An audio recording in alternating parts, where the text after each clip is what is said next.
ஆனால் இப்போ நீங்கள் சொல்கிறீங்க ஜெயலலிதா காலில் எவ்வளோ ஆண்கள் விழுந்தாங்க, நாமும் பார்த்துருக்குறோம். அவங்க பிராமணன் தானே, அப்போ பிராமணர் காலில் விழுகிற பழக்கம் வந்து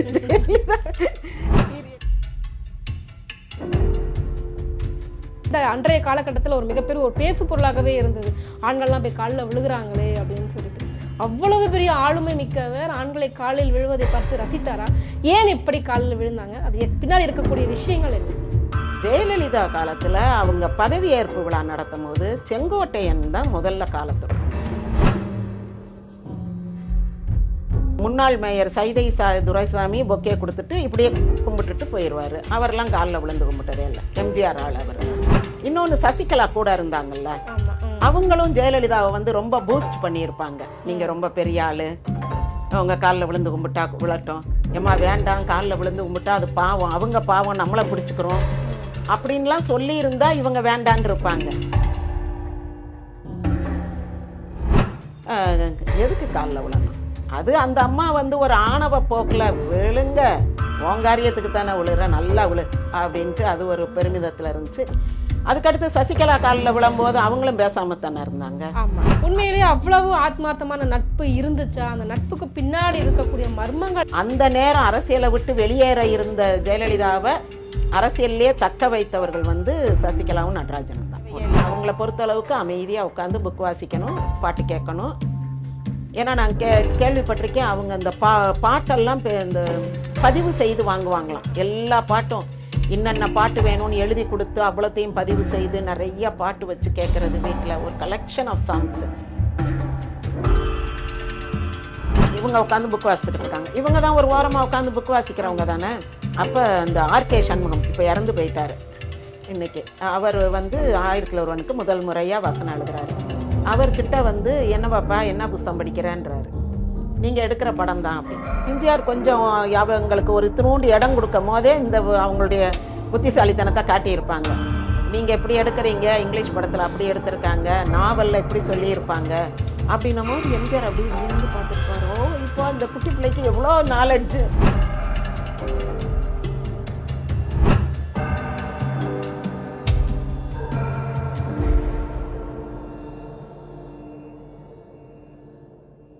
ஜாம்பவா நேர்களுக்கு வணக்கம். இன்றைய நேர்காணலில் நம்மோடு இணைந்திருக்கிறார் முனைவர் திருமதி ராஜேஸ்வரி அம்மா அவர்கள். வாருங்கள் பேசுவோம். வணக்கம் மேடம். வணக்கம்மா. பொதுவாகவே ஜெயலலிதா அம்மையார் அப்படின்னு அவங்கள பார்த்தாலுமே பார்த்தீங்கன்னா ஒரு கம்பீரம், ஒரு ஆளுமையான ஒரு தோற்றம் தான் வந்து ஞாபகத்துக்குறோம். அவங்க நடந்து வர்றதாகட்டும், அவங்க பேசுவதாகட்டும், கொண்டு வர திட்டங்களாகட்டும், எடுக்கக்கூடிய ஒரு அதிரடியான முடிவுகளாகட்டும் பார்த்தாலே ஐயோ ஒரு லேடி இப்படி இருக்காங்களே. நிறைய பெண்களுக்கு இன்றைய காலகட்டத்தில் ஒரு மிகப்பெரிய இன்ஸ்பிரேஷன் அப்படின்னு கூட சொல்லலாம். உண்மையாலுமே எனக்கு எல்லாமே கூட ரொம்ப பெரிய இன்ஸ்பிரேஷன், ஒரு மாடலாகவே தான் இருக்காங்க. ஸோ அப்படி இருக்கும்போது பார்த்தீங்கன்னா நிறைய ஆண்கள் வந்துட்டு அவங்க காலில் விழுகிறத நம்ம பார்த்துருப்போம். ஒரு கார் போச்சுன்னா கூட கார் டயருக்கு கீழே உட்காந்து அந்த போட்டோஸ் எல்லாமே நம்ம பார்த்துருப்போம். ஸோ ஒரு ஆண்களை வந்துட்டு காலில் விழ வைக்கிறதா அப்படிங்கிறது அந்த அந்த அன்றைய காலகட்டத்தில் ஒரு மிகப்பெரிய ஒரு பேசு பொருளாகவே இருந்தது. ஆண்கள்லாம் போய் காலில் விழுகிறாங்களே அப்படின்னு சொல்லிட்டு. அவ்வளவு பெரிய ஆளுமை மிக்கவர் ஆண்களை காலில் விழுவதை பார்த்து ரசித்தாரா?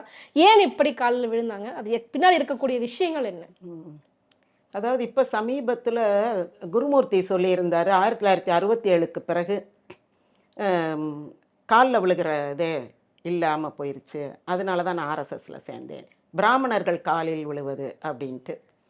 ஆனால் இப்போ நீங்கள் சொல்கிறீங்க ஜெயலலிதா காலில் எவ்வளோ ஆண்கள் விழுந்தாங்க, நாமும் பார்த்துருக்குறோம், அவங்க பிராமணன் தானே, அப்போ பிராமணர் காலில் விழுகிற பழக்கம் வந்து ஜெயலலிதா பீரியட்லேயே வந்து தொடங்கிருச்சு.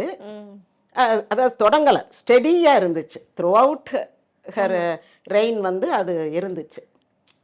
ஆனால் காலில் விழுகிற பழக்கம் வந்து எம்ஜிஆர் காலத்தில் தொடங்குச்சு. எம்ஜிஆருடைய அந்த 3வது பீரியடில் எம்ஜிஆர் அமெரிக்காவிலேருந்து வந்து முதலமைச்சர் ஆனார் இல்லையா, அப்போ இந்த ரஜினி, கமல் இவங்கெல்லாம் ஸ்டேஜில் பொத்துன்னு காலில் விழுவாங்க. அவர் தூக்கி தூக்கி விடுவார். நீங்கள் அந்த வீடியோஸ் பார்த்தீங்கன்னா அப்படி காலில் விழுகிறதுக்கு முன்னாடியே ரஜினி இப்படின்னு போகும்போதே தூக்கிடுவார். யார் காலில் பட்டாலுமே உடனே அப்படின்வார். எம்ஜிஆர் அந்த வீடியோவில் இது பண்ணுறதே பார்க்கலாம். ஸோ அப்போவே ஆட்கள் தமிழ்நாட்டை சேர்ந்தவர்கள், பிரபலஸ்தர்கள், குறிப்பாக சினிமா துறையை சேர்ந்தவங்க எம்ஜிஆர் காலில் விழுந்தாங்க ஸ்டேஜில். முதல்லலாம் அவரால் தூக்க முடிஞ்சு தூக்கி தூக்கி விட்டார் விழாதீங்கன்ட்டு. அப்புறம் கொஞ்ச நாள் கழித்து விழும்போது பேசாமல் இருந்துட்டார். நம்ம பார்க்கலாம் அந்த அவர் சாகிறதுக்கு ஒரு 2-3 மாதத்துக்கு முன்னாடி இருக்கிற வீடியோஸ்லாம் பார்த்தா அவங்க விழுந்தெல்லாம் எந்திரிச்சு இது பண்ணிட்டு போவாங்க. அப்போது அவருக்கு முடியலை. ஒவ்வொருத்தரையும் திரும்ப திரும்ப தூக்கி விட்டுக்கிட்டு விழாதீங்கன்னு சொன்னாலும் அவங்களுக்கு என்னன்னா அவர் காலில் விழுந்து ஆசீர்வாதம் வாங்கணும். அப்போ அவர் மாதிரியே நம்ம அதிர்ஷ்டக்காரனா சக்ஸஸ்ஃபுல்லாக பெரிய ஆளாகலாம், அதனால நம்ம எப்படியும் அவர் காலை தொட்டுறணும் அப்படின்ற ஒரு இது அவங்களுக்கு. இன்னொன்று அது தமிழ்நாட்டில் அந்த பழக்கம் ரொம்ப கிடையாது. ஆந்திரா பக்கத்தில் இன்னும் அந்த பழக்கம் இருக்குது. அதனால ஆந்திரா பக்கத்துலேருந்து வர்றவங்க அந்த காலை தொட்டு ஆசீர்வாதம் வாங்குறத விரும்புவாங்க. கேரளாவில் கூட அந்த பழக்கம் கிடையாது. பட் ஆந்திரா, கர்நாடகா அங்கே எல்லாம் வந்து அந்த பழக்கம் இருக்குது. பெரியவங்கன்னா காலை தொட்டு ஆசீர்வாதம் வாங்குறதுன்னு. ஸோ அது எம்ஜிஆர் காலத்திலேயே கொஞ்சம் ஆரம்பித்தது. ஜெயலலிதா காலத்தில் அவங்க பதவியேற்பு விழா நடத்தும் போது செங்கோட்டையன் தான் முதல்ல காலை தொட்டு கும்பிட்டார். அதுக்கு அடுத்து வந்தவங்களுக்கெல்லாம் ஒரு பயமாக போச்சு. ஐயோ இவர் மேடத்தோட புக்கில் சாஃப்ட் கார்னர் வாங்கிடுவாரோ, அப்போ அந்த குட் புக்குன்னு சொல்லுவோம்ல, அந்த மாதிரி அவங்களுக்கு இந்த வேண்டப்பட்டவர் மாதிரி ஆயிடுவாரோ, நம்மெல்லாம் வேண்டாதவங்களாயிருவோமோ, கழுதை நம்மளும் விழுந்துருவோமே இவ்வளோதானே அப்படின்ட்டு அவர் விழுந்தவொன்னே எல்லாம் அதுக்கு பின்னாடி வந்தவங்களாம் பொத்துன்னு விழுந்தாங்க. அதுக்கு பிறகு வந்து இது ஒரு பழக்கமாகவே போயிருச்சு ஜெயலலிதா பீரியடில். ஆனால் எல்லாரும் அப்படி விழுந்தாங்களான்னா இல்லை, விழாதவங்களும் உண்டு. இப்போ ஐஏஎஸ் ஆஃபீஸர்லாம் பார்த்தோம்னா சும்மா வணக்கம் சொல்லிட்டு கும்பிட்டு போவாங்க, அவங்கெல்லாம் காலத்தொட்டு கும்பிட்றதில்ல. கட்சிக்காரங்கள்லேயும் காலத்தொட்டு கும்பிடாதவங்களும் இருந்தாங்க. இப்போ அந்த அம்மா 3வது முறையாக முதலமைச்சர் ஆகும்போது 2016 அவங்க வீட்டு வாசலில் ஒரு பெரிய சோஃபாவில் உட்காந்துருப்பாங்க. எல்லாரும் வந்து அந்த பொக்கே கொடுத்துட்டு காலில் விழுந்து கும்பிட்டுட்டு போகிறத பார்க்கலாம். ஆஃபீஸர்ஸ்லாம் பொக்கே கொடுத்துட்டு போயிடுவாங்க. அவர் முன்னாள் மேயர் சைதை துரைசாமி பொக்கே கொடுத்துட்டு இப்படியே கும்பிட்டுட்டு போயிடுவார். அவரெல்லாம் காலில் விழுந்து கும்பிட்டதே இல்லை. எம்ஜிஆர் ஆள் அவர். யார் விழுந்து கும்பலனால நம்ம எதுவும் சொல்ல மாட்டாங்க. அவரை ஒன்றும் அவங்க அந்த அம்மா இது பண்ணலையே. அந்த அம்மா கூப்பிட்டாங்க, மேயரை வர சொல்லுங்க, மேயர் கையால் தான் நான் ஃபஸ்ட்டு பொக்கே வாங்குவேன்னு கூப்பிட்டு விட்டாங்களாம். கூப்பிட்டு விட்டு வாங்கிக்கிட்டாங்க. காலில் விழுந்து கும்பிடணும்னு எதிர்பார்க்கலாம் இல்லை. அப்போ அவங்களுக்கே தெரியும் இவங்க காலில் விழுந்து கும்பிட்றாங்கன்னா ஏதோ ஒரு ஆதாயம் எதிர்பார்க்குறாங்க அப்படின்றதுனால தான். இன்னொன்று சசிகலா கூட இருந்தாங்கல்ல, அவங்களும் ஜெயலலிதாவை வந்து ரொம்ப பூஸ்ட் பண்ணியிருப்பாங்க. நீங்கள் ரொம்ப பெரிய ஆள், அவங்க காலில் விழுந்து கும்பிட்டா விழட்டும், ஏம்மா வேண்டாம் காலில் விழுந்து கும்பிட்டா அது பாவம், அவங்க பாவம் நம்மளை பிடிச்சிக்கிறோம் அப்படின்லாம் சொல்லியிருந்தா இவங்க வேண்டான்னு இருப்பாங்க. கூட இருக்கிறவங்களும் கொஞ்சம் பூஸ்ட் பண்ணி விடும் போது சரி அப்படின்னு ஒரு பொதுவாகவே சிம்ம ராசிக்காரவங்களுக்கு ஒரு அகந்தை, மமதை, செருக்கு, இதுக்குரிய அத்தனை வார்த்தைகள், அகங்காரம், ஈகோ இதெல்லாம் இருக்கும். இதில் வேற எரியிற தீயில என்ன வார்க்கிறதுக்கு 2 பேர் இருந்தால் அது கொழுந்து விட்டு தானே எரியும். அப்படித்தான் அவங்களுடைய ஆணவ போக்கு இருந்தது. அது அவங்க வந்து ரசிச்சிருப்பாங்க. உங்கள் தேவைக்கு நீங்கள் விழுறீங்க, இதுக்கு முன்னாடியெல்லாம் என் காலையா வந்து விழுந்தீங்க, நாளைக்கு வந்து இப்போ எடப்பாடி முதலமைச்சரான பிறகு எல்லாரும் எடப்பாடி காலில் தானே விழுவாங்க.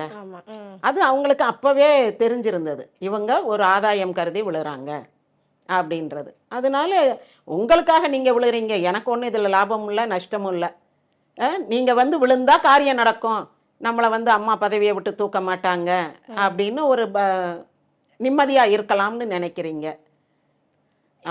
நான் ஒரு ஜோதிட நூலில் ஒன்று படித்தேன். இப்போ நீங்கள் சொன்னது தான் எனக்கு டக்குன்னு ஸ்ட்ரைக் ஆச்சு. காலில் விழுந்தோம் அப்படின்னா என்னுடைய பாவமெல்லாம் வந்துட்டு அவங்களுக்கு போகும் அப்படின்றது, அது உண்மையிலே நிஜங்களா? அப்படி சொல்றாங்கல்ல. இப்போ நானும் ஜோதிடர் குடும்பத்தில் பிறந்தவ, வயசுல பெரியவங்க. இப்போ நீங்கள் வயசுல பெரியவங்க, என்ன ஆசீர்வாதம் பண்ணுங்க மேடம்னு காலில் விழுந்தேன் அப்படின்னா என்னுடைய பாவம் எப்படி உங்களுக்கு வரும்? அப்படி ஒரு நம்பிக்கை இருக்குல்ல, அதனால தானே யாரும் காலில் விழாதப்பா அப்படின்றாங்க. ஏமா காலில் எல்லாம் விழாத. ஒன்று சுயமரியாதை. இப்போ நம்ம பெரியார் வழியில் சிந்தித்தால் அது சுயமரியாதை. இப்போ நான்லாம் யாரையும் என் பிள்ளைங்களையோ யாரையுமே எந்த தருணத்துலையும் யார் காலையும் விழாதன்றுவேன். கல்யாணத்தப்பெல்லாம் பொண்ணு மாப்பிள்ளை போய் மாமனார் மாமியார் கால் அப்படியெல்லாம் காலில் எல்லாம் விழ வேண்டாம், சும்மா நின்ன மேனிக்கு விபூதி வாங்கிட்டு வந்துரு, மாமனார் மாமியார் காலில் எல்லாம் விழ வேண்டாம் அப்படின்னு. அப்போ ஒன்று நம்ம சுயமரியாதைன்றது. இன்னொன்று வந்து ஏன் அப்படி சொன்னாங்கன்னு எனக்கு தெரியாது. ஆனால் காலில் விழுந்து கும்பிட்டா விழுந்து கும்பிட்றவங்களுடைய பாவம் வந்து நிற்கிறவங்களுக்கு வந்துடும் அப்படின்னு சொல்லியிருக்காங்க. நான் சிறு வயசுலேருந்து கேட்டிருக்கேன். குறிப்பாக பிராமின்ஸ் வந்து யாரையும் காலில் விழுந்து கும்பிட விட மாட்டாங்க. இப்போ இந்த கோயிலெலாம் இருப்பாங்கல்ல, அவங்கெல்லாம் வந்து அனுமதிக்க மாட்டாங்க. அம்மா அப்பா காலில் விழுந்து கும்பிட்டு நமஸ்காரம் பண்ணிட்டு போகிறவங்கள நான் பார்த்துருக்கேன் பிராமின் ஃபேமிலிஸில். அது இந்த திருச்சி தஞ்சாவூர் பக்கம், மதுரை பக்கம்லாம் நான் பார்த்ததில்ல. நான் திருச்சி காலேஜில் வேலை பார்க்கும்போது யாரையாவது பேச கூப்பிட போனோம் அப்படின்னா, அவங்க கிளம்புறதுக்கு முன்னாடி, அம்மா ஒரு நிமிஷம் உள்ளே வாங்குவாங்க. என்ன அம்மாட்ட என்னத்த ரகசியம் பேச போகிறாரு கிளம்புற நேரத்தில் அப்படின்னா, உள்ளே போய் நமஸ்காரம் பண்ணி அம்மாட்ட ஆசீர்வாதம் வாங்கிட்டு வருவாங்க. ஓகே. அப்படி ஒரு பழக்கம் பிராமின் ஃபேமிலிஸில் இருக்குது. அது அவங்க வீட்டு பெரியவங்க கிட்ட. ஆனால் மற்றவங்க அவங்க காலில் விழுகிறத அவங்க விரும்ப மாட்டாங்க. பொதுவாக அப்படி ஒரு இது நான் பார்த்த வரைக்கும். எதுக்கு காலில் விழணும்? அது அந்த அம்மா வந்து ஒரு ஆணவ போக்கில் விழுங்க, ஓங்காரியத்துக்கு தானே விழுற, நல்லா விழு அப்படின்ட்டு அது ஒரு பெருமிதத்தில் இருந்துச்சு. அதுக்கடுத்து சசிகலா காலில் விழும்போது அவங்களும் பேசாமல் தானே இருந்தாங்க. ஆமாம். அதனால தான் சசிகலா அதை கொஞ்சம் என்கரேஜ் பண்ணியிருக்கலாம். ஜெயலலிதா கிட்ட வந்து வேண்டாம்னு சொல்லியிருக்க மாட்டாங்க. விழட்டும்னு சொல்லாமல் கூட இருந்திருக்கலாம். சொல்லியிருக்க மாட்டாங்கன்னே வச்சுக்கிறோம். எல்லாரும் உங்கள் காலில் விழட்டும், அக்கா உங்கள் காலில் விழட்டும் அப்படின்னு சொல்லியிருக்க மாட்டாங்கன்னு நினைக்கலாம். ஆனால் விழ வேண்டாம், அவங்கள விழ வைக்காதீங்கன்ற வார்த்தை சொன்னாங்களான்னு தெரியல. சொல்லியிருந்தா ஒரு நட்பின் பேரில் இவங்க கேட்டிருப்பாங்கன்னு தான் நான் நினைக்கிறேன். இன்னொன்று, ஜெயலலிதாவுக்கு எவ்வளோ ஜோசியர்கள், எங்கள் ஊரில் இருந்து கூட ஒரு ஜோசியர் ரவீந்திரன் ஜெயலலிதாவுக்கு ஜாதகம் பார்த்தார் மதுரைக்கு வரும்போது. அப்படி நிறையா பேர் இருக்காங்க. அவங்கெல்லாம் சொல்லியிருப்பாங்கல்ல உங்கள் காலில் விழ வைக்காதீங்க அப்படின்னு. அப்போ இது எதுக்கு நம்ம சொல்லுவானே, இந்த அம்மா அடுத்த தடவை நம்மளை கூப்பிடாது, நமக்கு வர்ற வருமானம் போயிடும்னு நினச்சா அவங்க சொல்லியிருக்க மாட்டாங்க. இப்போ ஜோசியராக இருக்கட்டும், சோ சொல்லியிருக்க மாட்டாரா? நம்பியார் இருந்திருக்காரு.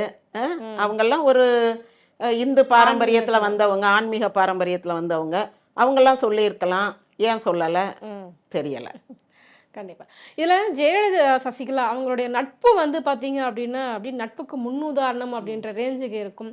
உண்மையிலேயே அவ்வளவு ஆத்மார்த்தமான நட்பு இருந்துச்சா? அந்த நட்புக்கு பின்னாடி இருக்கக்கூடிய மர்மங்கள் என்ன? அதாவது அவங்களுடைய நட்பு வந்து என்ன பொறுத்தளவுக்கு நம்ம வெளியே இருந்து தானே பார்க்குறோம். உள்ளுக்குள்ளே என்ன நடந்ததுன்னு தெரியாது. வேண்டாதவங்க என்ன வேணாலும் கற்பனை பண்ணி சொல்லலாம். வேண்டியவங்க அதை அவங்கள சசிகலாவை தூக்கி வச்சு பேசலாம். நம்ம வந்து ஒரு வெளிநபர், நமக்கு தெரிந்த தகவல்களை வச்சு நம்ம பார்க்கும்போது 50-50ன்னு சொல்லுவேன். ஒன்று, ஜெயலலிதாவுக்கு வந்து ஆக்கமும் ஊக்கமும் கொடுத்து, ஏன்னா அவங்க நான் அரசியலை விட்டு போகிறேன்னு ரிசைன் பண்ணும் போது சசிகலா ஹஸ்பண்டு தான் வேகமாக அந்த லெட்டரை பறிச்சுட்டு வந்து இந்த லெட்டரை வந்து பத்திரிகையில் வெளியிட விடாமல், அந்த அம்மாவுக்கு வெளியில் எவ்வளோ மதிப்பு, எவ்வளோ பேர் பயந்துக்கிட்டு இருக்கான் அடுத்த முதலமைச்சர்னு, இது என்ன போய் ரிசைன் பண்ணுறேன்னுக்கிட்டு இருக்கு, நீ போய் அவங்களுக்கு நல்ல ஒரு தைரியத்தை கொடுன்னு சசிகலாட்ட சொல்லி, அந்த நேரம் அரசியலை விட்டு வெளியேற இருந்த ஜெயலலிதாவை அரசியல்லே தக்க வைத்தவர்கள் வந்து சசிகலாவும் நடராஜனும் தான். ஒன்று. இன்னொன்று, சசிகலா தான் அவங்களுக்கு வந்து ஒரு தைரியம் கொடுக்குறவங்க. தப்பு பண்ணுறதுக்கும் நல்லது பண்ணுறதுக்கு என்னதுக்கு தைரியம் கொடுத்தாங்கன்னு தெரில. பட் இந்த கட்சிக்காரங்க பணம் கொடுக்கறது, இல்லை இந்த உப்மா கம்பெனி மாதிரி 10 கம்பெனி ஆரம்பிக்கிறது, பணத்தை ஒவ்வொன்றிலையும் போடுறது, இந்த மாதிரி ஏதோ இந்த இது சொத்து சேர்த்த வழக்கெல்லாம், இதுக்கெல்லாம் வந்து காரணகர்த்தா சசிகலா. காரணகர்த்தான்னு நான் சொல்ல வரல, ஒரு தைரியம் கொடுக்கறது. அது பார்த்துக்கலாம், நம்ம வக்கீலை வச்சு பார்த்துக்கலாம், நம்ம ஆடிட்டரை வச்சு பார்த்துக்கலாம், நமக்கு ஆட்கள் இருக்காங்க. அப்புறம் இவங்களுக்கு சுகம் இல்லாமல் போகும்போது இவங்க வீட்டிலே இருந்த டாக்டர்ஸை வச்சு அவங்களுக்கு சிகிச்சை கொடுத்தது. அவங்க எப்போவுமே ஹாஸ்பிட்டலுக்கே வந்ததில்லை. சசிகலா வந்த பிறகு அவங்க ஹாஸ்பிட்டலுக்கே வரல. அதுக்கு முன்னாடி ஒரு தடவை லாரி மோதிருச்சுன்னு அந்த இசபெல்லா ஹாஸ்பிட்டலாக, ஆமாம் இசபெல்லா தான், அங்கே அட்மிட் ஆகிருந்தாங்க ஒரு தடவை. அவ்வளோதான். அது வந்து முதலமைச்சர் ஆவதற்கு முன்பு, அரசியலுக்கு வந்த புதுசில். அதுக்கு பிறகு எப்போவாவது அவங்க வந்து ஹாஸ்பிட்டலைஸ்ட் ஆகிருக்காங்களா? இல்லை. எல்லாமே அவங்க வீட்டு மருத்துவர்கள், அவங்களுக்கு தெரிந்த வக்கீல்கள், அவங்களுக்கு தெரிந்த ஆடிட்டர்கள், ஏதோ இப்படி சகலத்திற்கும் ஊக்கம் கொடுத்தது சசிகலா. சசிகலா இல்லைன்னா இவங்க இந்த அரசியல் வேண்டாம், ஒன்று வேண்டான்னு என்னைக்காவது ஒரு நாள் மறுநாள் லெட்டர் எழுதி கொடுத்துட்டு போயிருப்பாங்க. அவங்களுக்கு இந்த பதவி மோகம் அல்லது இந்த டென்ஷன் இதெல்லாம் வந்து தேவையே இல்லை. அவங்கள பொறுத்தளவுக்கு அமைதியாக உட்காந்து புக் வாசிக்கணும், பாட்டு கேட்கணும். ஏன்னா நான் கேள்விப்பட்டிருக்கேன், அவங்க இந்த பாட்டெல்லாம் இந்த பதிவு செய்து வாங்குவாங்களாம். எல்லா பாட்டும் இன்னென்ன பாட்டு வேணும்னு எழுதி கொடுத்து அவ்வளோத்தையும் பதிவு செய்து நிறைய பாட்டு வச்சு கேட்குறது வீட்டில், ஒரு கலெக்ஷன் ஆஃப் சாங்ஸு. அது மாதிரி புக்ஸுன்னா சாதாரண புக்ஸ் இல்லை, ஒரு கதை, நாவல், கவிதை, பொழுதுபோக்காக படிக்கிறது இல்லை, ஆழ்ந்த அறிவும் சிந்தனையும் தூண்டுகின்ற வகையில். 2ஆம் உலகப் போர் நடந்துச்சுல்ல, அப்போ இருந்த அந்த முசோலினி, ஹிட்லர், அவங்கள மாதிரி ஆட்களுடைய வரலாறு, இப்படி ரொம்ப சீரியஸான புக்ஸு வாசிக்கிறவங்க அவங்க, ஒரு பொழுதுபோக்குக்கு வாசிக்கிறவங்க இல்லை. இன்னொன்று கூட சொல்கிறேன், ஆயிரத்தில் ஒருவன் ஷூட்டிங் அப்போ இவங்க உட்காந்து புக் வாசித்துக்கிட்டு இருக்காங்க. இவங்க தான் ஒரு ஓரமாக உட்காந்து புக் வாசிக்கிறவங்க தானே. அப்போ இந்த ஆர்கே சண்முகம் இப்போ இறந்து போயிட்டார் இன்னைக்கு. அவர் வந்து ஆயிரத்தில் ஒருவனுக்கு முதல் முறையாக வசனம் எழுதுறாரு. அவர்கிட்ட வந்து என்னவாப்பா என்ன புஸ்தகம் படிக்கிறேன்றாரு. நீங்கள் எடுக்கிற படம் தான் அப்படின்ற. நாங்கள் தமிழ் படம்ல எடுக்கிறோம், நீ இங்கிலீஷ் புஸ்தகம்ல படிக்கிற அப்படின்னா இந்த புஸ்தகத்தினுடைய கதையைத்தான் நீங்கள் படமாக எடுக்கிறீங்கன்றாங்க. ஒரு 15 வயசு பொண்ணு அப்போ தான் அந்த என்ன மெட்ரிகுலேஷன் 10th முடிச்சிருக்காங்க. முடிச்சு வர்றாங்க நடிக்க. இந்த படம் வந்து 65ல் வந்த படம். அப்போது இவங்க என்ன பண்ணுறாங்க, இந்த புக் அந்த கேப்டன் பிளட்டு அப்புறம் என்னமோ ஒரு படம் ஒரு பேர் சொல்லுவாங்க, அந்த கடல் கொள்ளையர்கள்ன்ற மாதிரி சி பேண்டிட்ஸ் மாதிரியா என்னமோ ஒரு பேர் சொல்லுவாங்க அந்த படம் பேர். அந்த அந்த பேரில் அது இங்கிலீஷில் வந்திருக்கு அந்த படம், கடல் கொள்ளையர்கள்ன்ற மாதிரி பேர். அந்த படத்தை பார்த்துட்டு தான் இவங்க தமிழில் அதை வந்து அப்படியே ஒரு வேலை பார்த்துருக்காங்க. இதை வந்து எடுத்தா எம்ஜிஆர் வச்சு எடுத்தா நல்லா இருக்கும்னு வர்றாங்க. முதல் முறையாக எம்ஜிஆர் அப்ரோச் பண்ணுறாரு பந்துலு. அப்போது இந்த ஆர்கே சண்முகம் வசனகர்த்தாக்கு தெரியாது, இது இங்கிலீஷ் படத்தை பார்த்து எடுத்ததுன்னு தெரியும். ஆனால் அந்த இங்கிலீஷ் படம் ஒரு நாவலை பேஸ் பண்ணி எடுத்ததுன்றது தெரியாது யாருக்கும். அப்போ இவர் வந்து என்னடா அது நம்ம படத்தை பார்த்து தமிழில் எடுக்கிறாங்க, கதை சொன்னாங்க, நம்ம வசனம் எழுதியிருக்கோம், இவ்வளவுதான் இவங்களுக்கு தெரியும். ஆனால் இந்த அம்மாவுக்கு இந்த நாவலை படித்து அவங்க அந்த படமும் பார்த்துருப்பாங்க. இந்த நாவல், அந்த படம், அதுக்கடுத்து தமிழ் படம். அப்போ இதுலலாம் என்னென்ன மாதிரி மாற்றங்கள் ஏற்படுத்தி இருக்கு அதெல்லாம் அவங்க யோசித்திருப்பாங்க. எம்ஜிஆர் கொஞ்சம் அவங்களுக்கு ஒரு திருண்டு இடம் கொடுக்கும் போதே இந்த அவங்களுடைய புத்திசாலித்தனத்தை காட்டியிருப்பாங்க. நீங்கள் எப்படி எடுக்கிறீங்க, இங்கிலீஷ் படத்தில் அப்படி எடுத்திருக்காங்க, நாவலில் இப்படி சொல்லியிருப்பாங்க அப்படின்னும் போது எம்ஜிஆர் அப்படியே வியந்து பார்த்துருப்பார். ஓ, இப்போ அந்த குட்டி பிள்ளைக்கு எவ்வளோ நாலெட்ஜு, எவ்வளோ விஷயங்கள் சொல்லுது அப்படின்ட்டு. அதனால இவங்களுக்கு வந்து படிக்கிறதுல இன்ட்ரெஸ்ட், நல்ல நல்ல புக்ஸாக படிக்கணும். ஒரு 5 வருஷம் அவங்க வீட்டுக்குள்ளேயே இருந்தாங்க, ஃபோன் கூட அட்டன் பண்ணலை.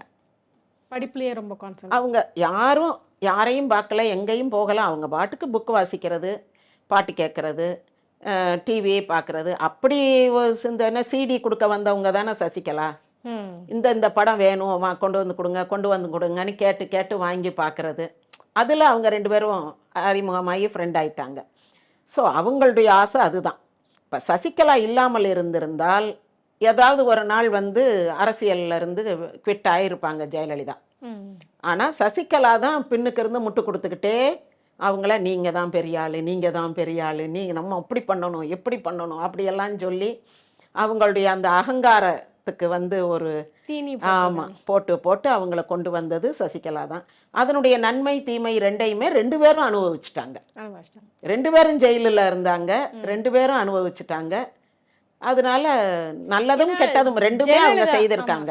ஜெயலலிதா அம்மையார் பார்த்தீங்க அப்படின்னா தன்னுடைய உறவுகளை கூட அவ்வளோ நம்பலை அப்படின்னு தான் சொல்லணுமா. அவருடைய அண்ணன் மகள்கள், அண்ணன் மகனாகட்டும், அவங்கள கூட ஒரு கட்டத்தில் தள்ளி வச்சுட்டு சசிகலா அவர்களை தான் வந்து எல்லா விதத்துலையுமே வந்து முன்னிறுத்தி அந்த குடும்பமே வந்துட்டு உள்ளே வந்துட்டாங்க அப்படின்னு தான் சொல்லணும். அதாவது ஜெயலலிதா ஒரு கட்டத்தில் வந்து சசிகலாவை ரொம்ப நம்பியிருப்பாங்க. சரி, இவங்க ஒரு ஆள் போதும், நம்ம நிறைய சொந்தக்காரங்கன்னா ஒரு ஆள் 2 ஆள் இல்லாமல் ஒரு 10 பேர் வந்துடுவாங்க. 10 பேரையும் 10 கம்பெனிக்கு நம்ம வந்து ஒரு எம்டி ஆக்குறோன்னு வைங்க. இந்த பரிவர்த்தனைக்கு அவங்க என்ன பயன்படுத்துனாங்க, இந்த ஜெயராம்னு ஒருத்தர் டெய்லி கொண்டு போய் சூட்கேஸில் கொண்டு போய் பணத்தை பேங்க்கில் போட்டு வருவார் அப்படின்னு சொல்கிறது தான், நம்ம நேராக பார்க்கல. அப்போ வெவ்வேறு கம்பெனி பேரில் போடுவாங்க. ஆனால் எந்த கம்பெனியும் எல்லாமே ஆன் பேப்பர் மட்டும்தான், நிஜத்துக்கே கிடையாது அப்படியெல்லாம் சொல்கிறாங்க. அப்போ இந்த வேலைகள்லாம் செய்யும் போது ஒரு சொந்தக்காரங்க 10 பேரை வச்சா நாளைக்கு 10 பேரும் கச்சாமுச்சான்னு சண்டையை போட்டுக்கிட்டு ஆளுக்கு ஒரு கம்பெனியை தூக்கிட்டு போயிட்டாங்கன்னா என்ன பண்ணுறது? இல்லை இதெல்லாம் போலி, இந்த அம்மா செய்கிறது, ஜெயலலிதா செய்கிறது போலி, பொய், பித்தலாட்டம்னு நாளைக்கு வெளியே சொன்னால் என்ன செய்கிறது? அதனால அதெல்லாம் வேண்டாம், ஒரு ஆளை நம்புவோம், அதனுடைய பலாபலனை அவங்க அனுபவிக்கட்டும். அவங்களுக்கும் பிள்ளை இல்லை, பிள்ளை ஹஸ்பண்டு அப்படின்னு ஒன்றும் கிடையாது. அதனால் வந்து வேறு அவங்க சொந்தக்காரங்களை கூப்பிட்டு வர்றாங்களா, அவங்கள வந்து இப்போ அனுராதாலாம் இந்த இளவரசி இவங்கெல்லாம் நிறையா கம்பெனிஸ் பார்க்குறாங்க ஜெயலலிதா பேரில் இருக்கிறது. இதெல்லாம் பார்த்தாங்கன்னா அந்த பொறுப்பை சசிகலா எடுத்துக்கிடுவாங்க. எல்லாம் அவங்க பொறுப்பில் விட்டாச்சு. ஸோ ஜெயலலிதா ஒரே ஆள். கொஞ்ச நாள் கழித்து தெரிஞ்சிருக்கும் இவங்க எல்லாரும் கொஞ்சம் சேட்டை பண்ணுறாங்க அப்படின்னு தெரிஞ்சிருக்கும். என்னத்தையோ பண்ணிட்டு போகிறாங்க, விடு, காசை வச்சு தானே விளையாடுறாங்க, நம்ம பதவிக்கு இடையூறு செய்கிற வகையில் ஏதாவது செய்தால் தான் நம்ம அதை பற்றி கவலைப்படணும். அது செய்ய போகிறதில்ல. நம்ம தங்க முட்டையிடுற வாத்து. அதனால நமக்கு ஒன்றும் கெடுதல் பண்ண மாட்டாங்க. பணம் காசை வச்சு விளையாண்டா விளையாண்டுட்டு போகிறாங்க. இதில் இன்னொன்னு சொல்லுவாங்க. ஜெயலலிதா வந்துட்டு என்னதான் சிஎம்மாகவே இருந்தாலும், பின்னாடி இருந்து கிட்டத்தட்ட ஒரு மறைமுகமாக ஒரு நிழல் ஆட்சிய வந்து அவங்க நடத்தியிருக்காங்க இல்லை, அவங்க சசிகலா. வந்து கட்சிக்காரங்களை பொறுத்த அளவில் தான் சசிகலா தன்னுடைய அதிகாரத்தை காமிச்சாங்க. ம். இல்ல இன்னைக்கு நிர்வாகம் ஓபிஎஸ் அவர்கள் எல்லாமே கூட அவங்க காட்டின ஆள் ஆமாம், தானே. கட்சி அளவில் தான் அவங்களுடைய அதிகாரம்லாம் செயல்பட்டதே தவிர, அரசு நிர்வாகம், அரசு எந்திரம்ன்றதுல சசிகலாவுடைய தலையீடு அவ்வளவா கிடையாது. அது கூடுமானவரை ஜெயலலிதாவினுடைய மேற்பார்வையில் தான் நடந்தது. ஏதாவது 1, 2 அதிகாரிகளை வந்து போஸ்டிங் போடுறதுக்கு வைக்கிறதுக்கு அந்த மாதிரிலாம் கொஞ்சம் கொஞ்சம் ரெக்கமெண்ட் பண்ணியிருக்கலாம். ம். ஆனால் அந்த கட்சிக்காரங்களை வந்து செலக்ட் பண்ணுறது, யார் யாரை வந்து எம்எல்ஏ போஸ்ட்டுக்கு செலக்ட் பண்ணுறது, மாவட்ட செயலாளராக வைக்கிறது, இந்த மாதிரி இதில் அவங்களுடைய தலையீடு அதிகம் இருந்தது. ஜெயலலிதாவுமே அதை விரும்பி தான் அனுமதிச்சிருப்பாங்க. இந்த கட்சிக்காரங்களோட எல்லாம் வந்து நம்ம பேச வேண்டாம், நம்ம ஒன்லி ஐஏஎஸ் ஆஃபீஸர், இங்கிலீஷில் பேசுகிறவங்க கிட்ட தான் பேசணும், நம்ம லெவலே தனி, இவங்க கிட்ட எல்லாம் அவங்களே பேசட்டும் அப்படின்னு விட்டுருப்பாங்க. ம். ம். ஏன்னா அவங்க இப்போ கூட நம்ம படிக்கிறோம்ல, செங்கோட்டையனை கூப்பிட்டு ஒரு தடவை ஏதோ கண்டிக்கும் போது இது என்னுடைய பர்சனல் விஷயம் அப்படின்னு அவர் சொன்னாருன்னு. இந்த பதில்லாம் அவங்களுக்கு ரொம்ப ஹர்ட்டிங்காக இருந்திருக்கும். முன்னாடி ஒரு அமைச்சர் ரமணான்னு நினைக்கிறேன், அந்த சுற்றி ரோஜா பூவாக போட்டு அவர் உட்காந்துருந்த மாதிரி ஒரு ஃபோட்டோலாம் வந்துருந்துச்சு. அந்த பெட் ஆஃப் ரோசஸ்ன்றது அவர் தான் அனுபவிச்சிருப்பார் போல. அப்போ எல்லாம் கூப்பிட்டு சத்தம் போட்டாங்க, உங்கள் ஆட்டத்தெல்லாம் உங்கள் ஊரில் வச்சுக்கோங்க. அவரும் கோயம்புத்தூர், திருப்பூர் ஏதோ அந்த பக்கத்தை சேர்ந்தவர், இங்கே அதெல்லாம் வச்சுக்கக்கூடாதுன்னு ஜெயலலிதா சத்தம் போட்டாங்கன்னுவாங்க. இந்த மாதிரி விஷயங்கள் அவர் ஏதோ கேட்டுக்கிட்டு போயிட்டார், அவரை பதவி விலக்கம்லாம் பண்ணிட்டாங்க. ஆனால் இவர் சொல்லும் போது அது என் பர்சனல் விஷயமான்னு சொல்லும்போது இவங்களுக்கு கொஞ்சம் மனசுக்கு சங்கடமாக இருந்திருக்கும். இதெல்லாம் நம்ம கேட்டிருக்கவே வேண்டாம், இதெல்லாம் அவங்களே சசியை விட்ட கேட்க சொல்லியிருக்கலாம் அப்படின்னு நினச்சிருக்கலாம். அதனால் இவங்களே சசிகலாவை வந்து கட்சியை பார்த்துக்கிறதுக்கான முழு அதிகாரம் கொடுத்து, இது நமக்கு வேண்டாம், இதெல்லாம் அவங்களே பார்த்துக்கிறட்டும், அவங்க தானே நம்மளை அரசியலில் இருக்கணும்னு சொன்னாங்க, அவங்கள அவங்க வீட்டுக்காரரும், நீங்களே அந்த கட்சியை கட்டி ஆளுங்க, நான் வந்து அந்த கோட்டைக்கு போகிறது வர்றது நான் கோட்டை ராணியாகவே இருந்துக்கிறேன்ற மாதிரி இவங்க எல்லாமே தெரிஞ்சு தான் அனுமதித்து விட்டுருப்பாங்க. கண்டிப்பா. ஒன்றும் தெரியாத ஜெயலலிதாவை யாரும் ஏமாத்தலாம் முடியாது. அந்த அம்மா தெரிஞ்சு தான் நீங்கள் இதை பார்த்துக்கங்க, அதனுடைய லாப நஷ்டத்தை நீங்களும் உங்கள் குடும்பத்தாரும் அனுபவிச்சுக்கங்க, என்னை பொறுத்தளவுக்கு இது. அப்புறம் அந்த கேஸ் எல்லாம் வந்து அவங்க முடிச்சு விடாமல் அதை இழுத்துக்கிட்டு இருந்ததெல்லாம் வந்து வீண் ஜம்பம். ஜெயலலிதாலாம் வந்து நம்ம பதவிக்கு வந்துட்டோமா டக்குன்னு அந்த கேஸை முடிச்சு விட்டுட்டு நம்ம ஃப்ரீ ஆகணும் அப்படின்னு நினைக்காம, கேஸை நான் வந்து சந்திப்பேன், நான் பார்ப்பேன், நான் கோர்ட்டில் வச்சு ஜெயிப்பேன், நான் நகையெல்லாம் மீட்டு தான் காது கழுத்தில் போடுவேன், கடைசியில் ஒன்றுமே போடாமல் தான் அந்த அம்மா செத்து போனாங்க. கடைசி வரைக்கும் அந்த நகையை எடுக்க முடியலை, அவங்களால மீட்டு எடுக்க முடியலை. இந்த மாதிரியெல்லாம் வீண் ஜம்பம் பேசுகிறதெல்லாம் அதாவது அரசியலுக்கு ஒவ்வாத விஷயங்கள். அரசியலாக ஒரு அரசியல்வாதியாக அணுகணும். அவங்க சமயத்தில் வந்து அந்த சிம்மராசி மக நட்சத்திரம் அப்படின்றதுக்கு உண்டான குணங்களை காட்டுவாங்க. ஒரு செல்ஃப் ஈகோ. அதென்ன, அது எதுக்கு நான் வந்து என்னுடைய பதவியை வச்சு கேஸை முடிக்கணும், நான் வந்து கண்டெஸ்ட் பண்ணுறேன், நான் நடத்துகிறேன், நான் பார்க்குறேன், நீங்கள் பார்ப்பீங்க, கோர்ட் உங்களை எப்படி பார்க்கும், கடைசியில் எப்படி பார்த்துச்சு, இன்னைக்கு A1 அப்படின்ட்டு எல்லாத்துலேயும் A1 இருந்தீங்க, இதுலேயும் A1 கெட்ட பேரோட போயிட்டீங்கல்ல. அந்த ஆணவம் வந்து அவங்கள இன்னொரு எல்லைக்கு கொண்டு போயிருச்சு. இது வந்துமா நம்ம கம்பராமாயணத்தில், கம்பராமாயணம் எந்த ராமாயணமும் சரி, ராவணன் இருக்கிற எந்த ராமாயணமாக இருந்தாலும், ராவணனுக்கு வந்து அந்த சீதையை தொட முடியாது, அதுக்கு ஒரு கதையெல்லாம் சொல்லுவோம்னு வச்சுக்கோங்க, இல்லை அவன் ரொம்ப நல்லவன் அப்படின்னு கூட வச்சுக்கிடுவோம். என்னவா இருந்தாலும் சீதையை விட்டுருன்னு எல்லாரும் புத்தி சொல்லுவாங்க, ஆனால் விட மாட்டான். நான் வந்து கொண்டு வந்தது வந்துட்டேன், இனி செத்தாலும் சரி நானா போன்னு சொல்லவே மாட்டேன், நான் செத்த பிறகு வேணா அவன் அந்த இடத்த விட்டு போட்டோம், நான் உயிருள்ள வரைக்கும் அவளை விட மாட்டேன்னு சொல்லிட்டு இவனுடைய அந்த ஒரு அகங்காரமான போக்குனால, அதுக்கு பேர் வந்து ஹூப்ரிஸ் கேரக்டர்னுவான். ஹூப்ரிஸ் அப்படின்னா HUBRISன்னு இருக்கும், அது ஆக்சுவலாக ஊப்ரிஸ் அப்படின்னு வரும், கிரேக்க வார்த்தை. அந்த யூக்கு மேலே இப்படி கம்மா போட்டிருப்பாங்க, நம்ம சி மாதிரி கம்மா போட்டிருந்தா ஹா சவுண்டு சொல்லணும். இப்போ ஹவர் HOUR வந்து நம்ம அவர் அப்படின்றோம்ல, அந்த இதுக்கெல்லாம் அந்த ஓக்கு மேலே இப்படி சி மாதிரி ஒரு கம்மா போட்டிருப்பாங்க. அந்த ஹூப்ரிஸ் கேரக்டர்னா அழிவு கதாபாத்திரம்னு சொல்லுவான். இது வந்து ஆணவத்தால் அழிகின்ற ஆட்கள். இது பொதுவாக நம்ம வில்லனுக்கு தான் அந்த மாதிரி கேரக்டர் கொடுப்போம். என்ன நடந்தாலும் சரி விடாப்பிடியா நான் பிடிச்ச முயலுக்கு 3 கால்னு நிற்பாங்க. உண்மையை தெரிஞ்சு நன்மையை தெரிஞ்சு அதுக்கு இறங்கி வர மாட்டாங்க அப்படின்னு.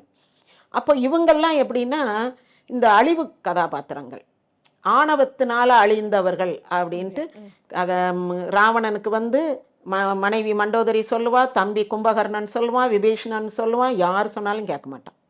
கடைசியில் தம்பி கும்பகர்ணன் செத்து போயிடுவான், மகன் இந்திரஜித் செத்து போயிடுவான், இன்னொருத்தன் செத்து போயிடுவான். அப்புறமும் கேட்க மாட்டான். இன்று போய் நாளை வான்னு அந்த ராமன் வசனம் பேசுன மாதிரி சொன்ன பிறகும் மறுநாளும் போவான்.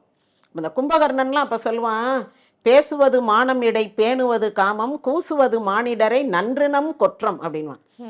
நீ செய்கிறது காமமான காரியம், ஆனால் பேசுறது மானம், என்னுடைய தன்மானத்துக்கு இழுக்கு, நான் விட மாட்டேன் அப்படின்னு சொல்கிறேன். ஆனால் நீ செய்கிறது வந்து தப்பு. கூசுவது மானிடரை, மானிடரை வந்து ரொம்ப மனுஷங்கன்னா அற்பமாக நினைக்கிற, நல்லா இருக்கியா உன் ஆட்சி அப்படின்வாப்புல. பேசுவது மானம் இடை பேணுவது காமம் கூசுவது மானிடரை நன்றினம் கொற்றம் அப்படின்வாப்புல கும்பகர்ணன். அதே மாதிரி அந்த கடைசியில் அம்பு தைத்து அந்த ராவணன் செத்து கிடக்கும்போது அவன் மனசுக்குள்ளே எங்கேயாவது இந்த சீதையை பற்றி ஒரு எண்ணம் இருக்கும் அப்படின்ட்டு அந்த அம்பு குத்தி குத்தி குத்தி குத்தி குத்தி குத்தி பார்க்குதான் நெஞ்சுக்குள்ள. அவ்வளோ அம்பு தைச்சிருக்குது. ஒரு 100 அம்பு தைத்து இருந்தால் எப்படி இருக்கும்? அதை கம்பன் சொல்லுவாப்புல, மனச்சிறையில் கறந்த காதல், ஜானகியை மனச்சிறையில் கறந்தனா மறைத்து வைத்த ஒளித்து வைத்த காதல் உள் இருக்கும் என கருதி உள் புகுந்து தடவியதோ ஒருவன் வாளி. வாளினா அம்பு, இந்த நடுலகரம் போடணும். அப்போ ஒருவனுடைய அம்பு உன்னுடைய மனச்சிறைக்குள்ள அவளை ஒளிச்சு வச்சிருந்த அந்த காதல் இன்னும் உள்ள இருக்கான்ட்டு உட்புகுந்து தடவியதான். ஒரு அம்பு தடவுச்சுன்னா எப்படி இருக்கும்? அவ்வளவு காயம், அவ்வளவு ரத்தம், அத்தனை அன்புகள் தைத்திருக்கு. அப்போ அந்த கடைசியில் சாகிற வரைக்கும் அவன் மனசுக்குள்ளே வந்து சீதையை வச்சிருந்தான்.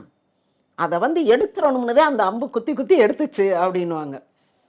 இதைத்தான் நம்ம பயிர்ப்புன்னு சொல்கிறோம். அதாவது பிறன் கணவனல்லாத அந்நியனுடைய மனதில் நம்ம இடம் பெற்றாலும் அது கற்பு கிழக்கு. பிறர் நெஞ்சு புகா கற்புன்னுவாங்க, மற்றவே நம்மளை நினச்சிடக்கூடாது, அப்படியெல்லாம் வரும். அந்த மாதிரி இந்த ஜெயலலிதா வந்து ஒரு ஆணவத்தால் அழிந்த ஒரு ஆள். கண்டிப்பா. இப்போ அவங்க மறைஞ்சிட்டாலுமே கூட பார்த்தீங்க அப்படின்னா, நான் தான் அவங்க பொண்ணு, நான் தான் அவங்க பொண்ணு அப்படின்னு சொல்லிட்டு நிறைய பேர் வரிசை கட்டி வந்துட்டு இருக்காங்க. கிட்டத்தட்ட அது அவங்க பேருக்கும் புகழுக்கும் வந்து இழுக்கான விஷயம்தான். அதுக்கு காரணம் வந்து இந்த இவர் தான், சுப்பிரமணிய சாமியார். அவர் தான் எனக்கு வந்து சிக்காகோ சீக்ரெட்னு ஒன்று இருக்கு, அவ பொண்ணு ஒருத்தி இருக்கா, அவருக்கு வந்து கால் விளங்காம ஏதோ கால் ஊனமா இருக்குது. உண்மையிலேயே அவங்களுக்கு பொண்ணு இருக்கா? அதெல்லாம் ஒன்றும் கிடையாது, அதெல்லாம் ஒன்றும் கிடையாது. இவங்க சும்மா அது ஒரு சுவாரஸ்யம் தானே. யாராவது அவங்கள ஏமா பொண்ணு இருக்கிறவங்க இவங்கள மாதிரியே கொண்டை போட்டு இவங்கள மாதிரி சேலை பொத்திக்கிட்டா வருவாங்க? ஒரு அம்மா அப்படித்தானே இப்போ வந்து சொல்லிக்கிட்டு இருக்கு, நான் வந்து ஜெயலலிதா பொண்ணுன்ட்டு. அதுக்கு முன்னாடி ஒரு ஆள், ஒரு கன்றாவியா ஒரு ஆள், நான் எம்ஜிஆருக்கும் ஜெயலலிதாவுக்கும் பிறந்த ஆளுன்னெலாம் சொல்லிக்கிட்டு இருந்தாங்க. இதெல்லாம் வந்து உங்களை மாதிரி மீடியாக்கள் ஒரு அது என்ன ரேட்டு அதுக்காக பேச வச்சு நடத்துறது தான். ஆக்சுவலாக அதெல்லாம் என்கரேஜ் பண்ணவே கூடாது. கண்டிப்பாக அவங்களுக்கு பொண்ணெல்லாம் யாரும் கிடையாது, கிடையவே கிடையாது. எங்கள் கேள்விகளுக்கு ரொம்ப சிறப்பான பதில் சொன்னீங்கம்மா, ரொம்ப நன்றிம்மா.